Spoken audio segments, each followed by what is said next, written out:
Presiden Jokowi pernah membahas wacana Presiden 3 periode ini dengan beberapa kalangan. Seorang pengamat politik bahkan mengakui beberapa kali dia diajak berdiskusi soal ini.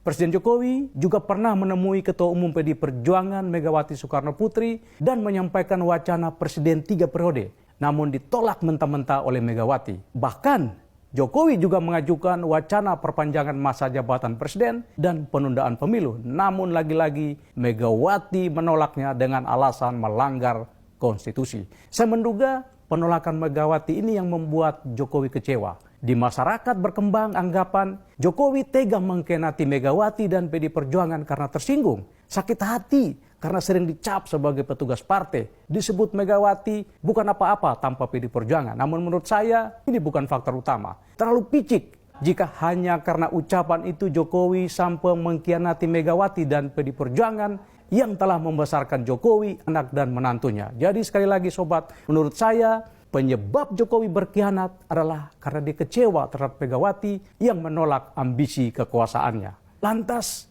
mengapa Jokowi begitu ngotot untuk terus berkuasa? Apakah ada bau tak sedap yang mesti ditutupi? Benarkah Jokowi tidak mendukung Ganjar karena Ganjar tidak bisa diajak kompromi untuk melindungi Jokowi dan keluarganya? Ada banyak isu-isu di lingkaran terbatas. Mungkin suatu saat akan menjadi konsumsi publik, sobat.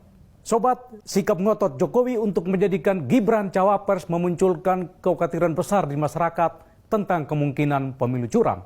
Kekhawatiran ini ada dasarnya. Mahkamah Konstitusi saja yang terpisah dari kendali kekuasaan presiden terbukti bisa dibajak. Apalagi hanya aparat yang berada di dalam kendali kekuasaan Jokowi sebagai presiden. Saat ini hampir 300 kepala daerah statusnya penjabat dan SK-nya ditandatangani presiden dan Menteri Dalam Negeri. Jawa Barat yang menjadi provinsi dengan jumlah pemilih terbanyak dipimpin oleh penjabat Gubernur B. Mahmudin, orang dekat Jokowi. Sobat, indikasi soal pemilu curang pernah dilontarkan SBY September 2022. SBY mengatakan akan turun gunung karena dia mendengar dan mengetahui ada tanda-tanda pemilu 2024 tidak adil. Ini bisa benar karena pemilu pada era pemerintahan SBY tahun 2009 dinilai curang.